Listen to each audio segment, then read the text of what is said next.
going to look very, very different. I think the amount of time a student spends within the walls of a school will be greatly different. I don't think we're going to see a child go from 5 years old to 18 years old in rows in front of teachers, inside of buildings. I think a lot of it's going to be self-directed. I think we're going to see a period of collaboration between school districts and business people and parents to help set directions for children and make instructional decisions. I think it'll look fundamentally different in 20 years compared to what it looks right now. I think we're looking at 10 years of change that'll be greater than the last 200. I am going to be optimistic, and I am going to say that schools and communities are going to get better at working together to provide quality education for the children that they are supposed to serve, and develop like quality curriculum and things like that, and we will have moved closer towards equal education. At this point, if we continue down the path we're going, I predict that a lot of those programs will be gone. And we'll have a more standardized education system through the testing, and I believe they're eliminating the PSSAs and instituting the new Keystone exams. And the standardized education system, in my opinion, I don't think is beneficial to our students.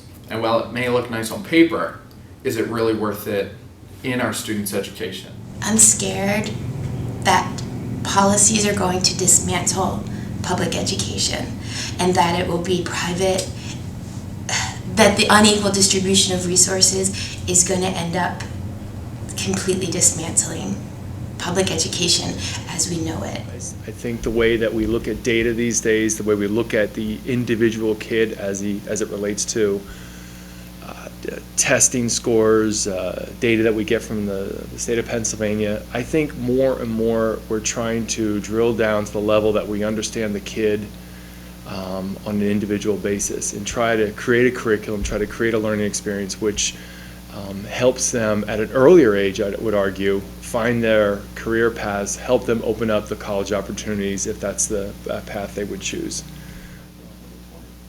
I think in 2020, we're going to see more options and opportunities for our children. I believe that parents, as well as policymakers, are becoming more informed, and they realize that one size does not fit all in terms of our educational system. And with that being said, I believe that there are going to be several different educational options for our children. I think the standards for learning will be much more globally based. I think that students are likely to be in school less than they are right now. I wouldn't be surprised if students are actually in school, let's say possibly 3 days a week, and those other days that they will be out in experiential learning situations.